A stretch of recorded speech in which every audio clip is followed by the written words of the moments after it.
What's the source code of the Chinese culture? These two strawmen are the ancient engineers and innovators who built the foundation of the world's most continuous living civilization. How has China's ancient philosophy and wisdom informed its green transition?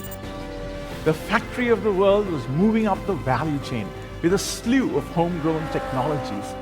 Vikram Channa, Vice President of Production and Development at Discovery Networks Asia Pacific, dissects China's green transition through his unique lens.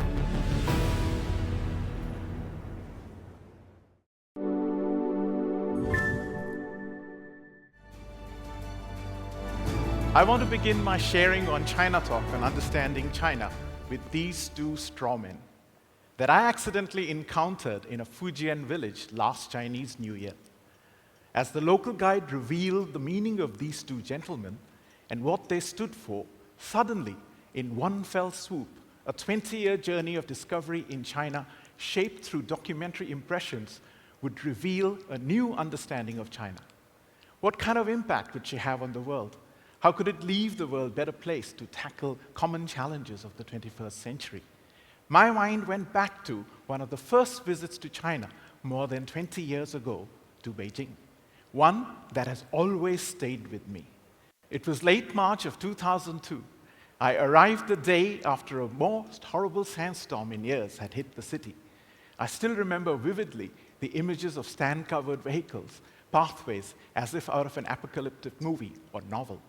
Previous decades of rapid growth and neglect of the environment had left Beijing vulnerable to the fearsome Gobi. A 5,000-year-old civilization, the world's most continuous culture, was playing catch-up at a breakneck speed of transformation. China by then had become the factory to the world. It was spilling millions of poverty and setting them on a path of relative prosperity, but at a price. I remember producing several shows during the decade that archived China's story. From the engineering marvels, ancient and modern, the impact of high-speed trains on lives of the people, the first stirrings of technological revolution. And truly, it was an impressive showcase, one indicative of a bright future that beckoned. Yet, in the editing rooms, as we put these shows together, we shuddered at the painful task of color-correcting the dark, polluted skies that we encountered so often in these films. I still remember Beijing in the years after the Summer Olympics in 2008. Even as China's coming out party had left the world awestruck, a pungent yellow smog was a constant companion during many visits that followed. But then, things began to change. A decade later, in May of 2019, a group of us were on a site to visit Ningxia's Gengdu Desert with the local environmental officials. We were in the desert, but it was very hard to spot it. Only a very carefully preserved patch of pure sand dune in its resplendent form showcased what had stood before. In northwestern China, back-breaking sacrifices of local farmers going back decades while using their ancient wisdom found in these special straw grids, together with some custom-innovated implements, had the power to make the desert disappear. Later, I would discover another story of sacrifice just like the farmers in Ningxia. This was the emotive story of the Sahinba spirit. Here, a local community fought a 3-generation battle to reforest the entire area denuded by the last 100 years of damage because of industrial development and created a green miracle. Such efforts are recognized by the United Nations as forest cover in China has increased to 24% over the past 10 years. We recently captured the story of such accomplishments in a unique competitive reality series called Can Video Games Change the World? For the show, we invited video game designers to immerse themselves into the lives of local farmers and gamify their efforts into actual video games that serve to excite and inspire young viewers in China and abroad.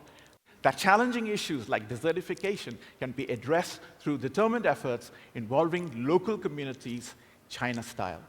By now, I was already living in Beijing. In any given week, gorgeous pure blue skies tended to dominate more often than not. This was no longer a temporary APEC blue. Later, in another site visit to Jiangjiakou, close to Beijing, in Hebei province, we witnessed smart electricity grids using 5G technology with cutting-edge inverters to stabilize at source clean power being generated using wind, solar, and hydro. The goal is to supply zero-carbon energy to the entire Beijing area by 2060 and to the entire country itself. This effort had already been piloted in 2022 for the Winter Olympics in Beijing, making the energy supplies to the entire event clean and green. The factory of the world was moving up the value chain with a slew of homegrown technologies that had the ability to put China onto a new sustainable path. Low-end manufacturing-driven growth was ebbing. Shenzhen's Shanghai economy was giving way to an AI-led innovation and high-end manufacturing and green manufacturing that now includes efficient batteries that power China's homegrown electric vehicles industry. Its unprecedented success has already made China into the largest automaker in the world. Hei Mao, Bai Mao, former Chinese leader Deng's pragmatic black and white cats were indeed evolving into a new era of Jiqi Mao, or robot cats, with this high-tech innovation new novel. Could the factory of the world that once polluted now evolve into the world's leading manufacturer and exporter of green public goods, provide a toolkit for humanity's common challenges, from climate change issues to those that concern sustainable development? In the 20 years that March date, when I witnessed the after effects of the desert's fury, it is indeed a full circle for China's journey. Once upon a time, blue jeans defined America. Can clean and green products from China achieve the same? And in the process, clear the fog between nations in the near future. At the end, I would like to draw you back to the two strawmen from Fujian. From herein lies my sense of conviction that this transition to a new economy and to even a new world is perhaps more than skin deep. For these strawmen are not ordinary. Look carefully into the image again. It signifies China's timeless scholar-farmer culture, also known as Gengdu Wenhua. They are the ancient engineers and innovators who built the foundations of the world's most continuous living civilization. It is Gengdu Wenhua that is indeed the source code of this culture, its very DNA, where three mythic emperors, Fuxi, Shennong, and Huangdi, all observed, recorded, and studied the passages in heavens above the cycle of nature on earth. They invented the calendar that still reminds contemporary China of its roots. They passed on to generations the critical knowledge of flood control that would form the basis of this agricultural civilization, and a deep thirst for knowledge that inspires us even today.